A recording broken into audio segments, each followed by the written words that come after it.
my name is Beck and welcome to the Spooky Book Tag. Side note, if you hear a helicopter outside, it keeps circling and I need to film this video, so you might hear it go in and out in the background, but let's get into the questions for this tag and I'll do my best to ignore it. Question 1 is Corn Maze. What book had you confused and lost from the very beginning? It can be a good or bad answer. Honestly, I couldn't think of a bad answer, although I'm sure those exist, but currently I'm going to go with A Wisdom of Crowds by Joe Abercrombie. This is the last book in his Age of Madness series, and it's one of the books that is in his first law series, so that starts with The Blade itself, and I've read all the way through. So when I picked up A Wisdom of Crowds, it's been a year since The Trouble with Peace, and even longer since A Little Hatred. So when I picked up the last book, and I'm still currently reading it as of filming this video, I struggled a bit with the side characters' names, and I know that there were references in these books as well, and those references go back to even The Blade itself and the standalone books after that first law trilogy.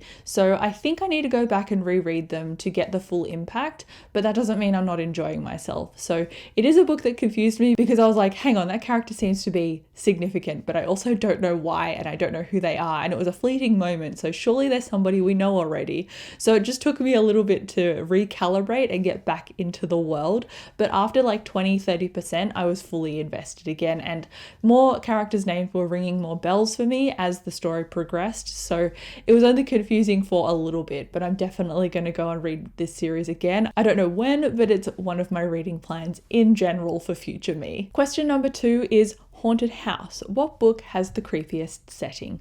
I really don't read a lot of like horror thriller books, so I struggled a bit, but I also read a lot of dystopian books, so I thought, why not choose one of those? So I'm going to go with The Passage by Justin Cronin. This is a book that has a apocalypse in it. So in the beginning, first 100 pages or so, we're in our world and we're seeing what caused the apocalypse, and then we flash forward and we are in an apocalypse with vampires as the creatures of the apocalypse rather than zombies. So it's a bit more dire and they're a lot faster than zombies would be, so it's pretty scary. So I would say trying to survive in a world that you can't rely on being safe at nighttime because they will smell you and then track you down and kill you, pretty terrifying. So The Passage is one that is pretty damn haunted. I find question number 3 silly, but I'm going to read it anyway. Ghost boyfriend. Who is your eternal book boyfriend? I hate these kinds of questions, so I'm probably going to have to throw back to when I was reading Twilight when I was a tween, and I really liked Jacob in that series, so I guess that's got to be my answer. Moving past that question, the next question is caramel apple suckers, which I guess is like an apple that's been dipped in toffee. We call them toffee apples here. I don't know why they're not called toffee apples elsewhere. Anyway, best dang Halloween book ever.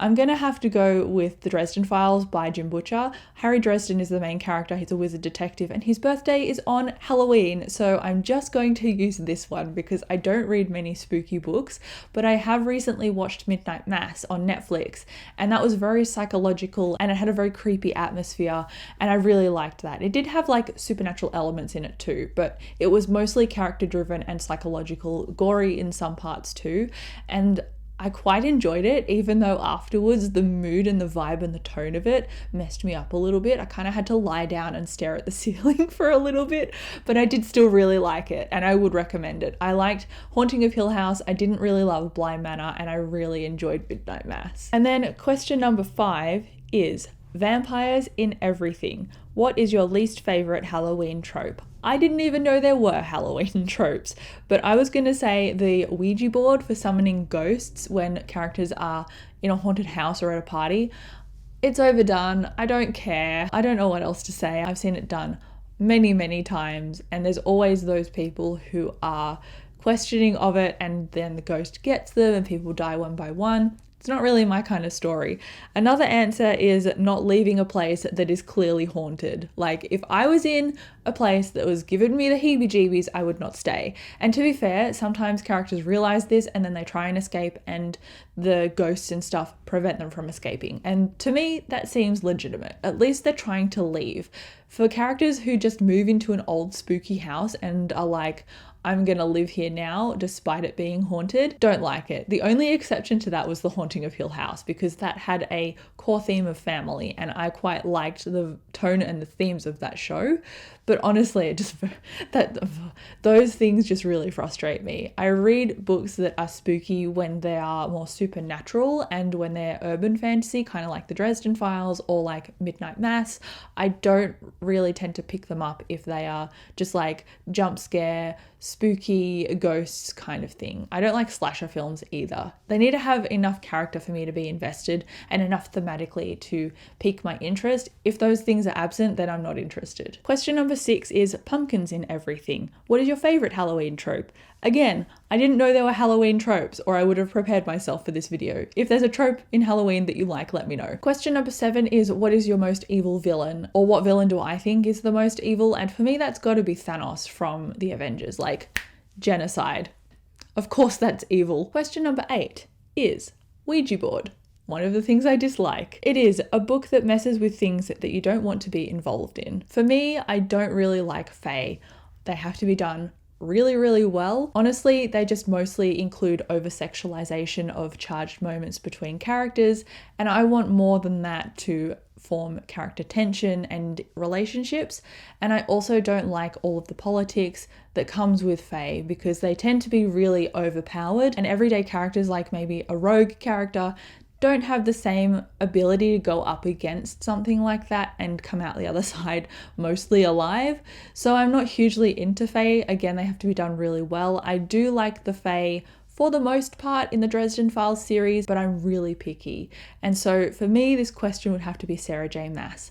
I'm not into fae, I'm not into retellings. Sarah J. Maas is just not my cup of tea. I know she's got a lot of fans, but I am not one of them. Question number 9 is full moon, and that is, what character do you turn into on a full moon? If there is a character that is always hungry, maybe Gluttony from Full Metal Alchemist, I don't know. If there's a character that always is hungry, then that's me, because I am obsessed with snacks, especially sweets, biscuits, cakes, with my tea. So good. I also have the surprising power of a good dumpling, because Anna in this, working at a restaurant and loving going out for dumplings, made me hungry. So halfway through reading this, or maybe even a third into reading this, I convinced my partner to go out and get dumplings with me and then bring them home, because obviously we're in COVID, so it was a takeaway dumpling situation, but it was delicious. So this book definitely made me hungry. I'm going to go with Anna for this question. Question number 10 is, All Hallows Eve, the other world and this world have meshed for one night. What book would you love to be swept up in? Honestly, not many of them, because so many have like dark, dire situations that require surviving, and I'm one of those people who would probably die in the opening prologue. Maybe the Dresden Files, but only long enough to go to Max, the bar, and have a nice brewed beer, because that is his specialty, and maybe a burger and fries, and then I'd nick off again. Really, that's the only one that I can think of.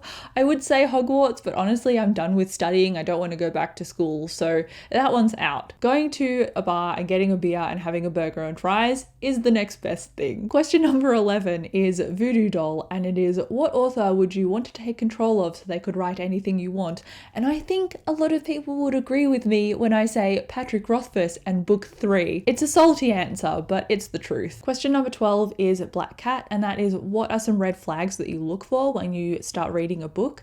And for me, that would be miscommunication and over-sexualization. Both of these things really expel me from being able to be immersed in a book. And I just don't like it when characters don't communicate, because if you communicate, then naturally you're going to be able to address the problems and the tension in the story. So if you are miscommunicating in order for your plot to work, then to me that's not as strong a book as it could be. And also those are characters that clearly don't trust each other despite telling the reader that they do, because if you've got something that you're struggling with, you would tell somebody. Plus, I also don't like seeing characters, often women like me, in books that are over-sexualized just for the sake of it, and just there for the sake of being a love interest rather than a actual character with merit. This can go both ways across multiple genders, so it's not just women that are over-sexualized, but I just don't like it regardless. It's not really my thing. I tend to see this done a lot in more older science fiction and fantasy, which is why when I go back and read older titles, I'm apprehensive, because I can only ignore these things to an extent. And if they're present in a heavy way, then I'm not going to enjoy myself and I'll probably put the book down. And then the last question on this tag is Witch's Brew. What is a book that had multiple components thrown in, but the end result was actually magical? And given that I talk about science fiction and fantasy a lot on this channel, this answer is actually going to be a contemporary, which might be a surprise, but it's The Surprising Power of a Good Dumpling. And I talked about this in my September wrap up. This has become a 5 stars and a new favorite of mine. And it handles Anna, who is at high school, but she's also navigating a very complicated family situation because her father is there, but he's also quite absent because he lives and sleeps away from the home in order to run his restaurant. And her mother has a deep depression, so it falls to Anna as the eldest child to look after her sister and then her very young brother. So she's trying to navigate these complicated family situations, all of this responsibility that shouldn't be on a teenager's shoulders, in addition to thinking about her future and having stresses from her friends, from social expectations, and also from her future studies and what she wants to do with her life. And I think the way all of these things were balanced was very realistic, and it had enough time spent on each thing, as well as obviously relationships and partners because she wants a boyfriend. I think all of these things were handled very maturely and in a way that gave enough merit to each section as you were reading about it, and it combined everything in a very believable manner, which is why I got emotional about this story, and it's why I loved it so much, because it balanced everything so well, and I want more people to read it because to me this is an absolutely standout young adult read. But as far as this tag goes, this is now the end. Come and chat to me down below in the comments. You're welcome to do this tag if you would like. Thank you so much for watching this video, and I will catch you in my next one. Bye.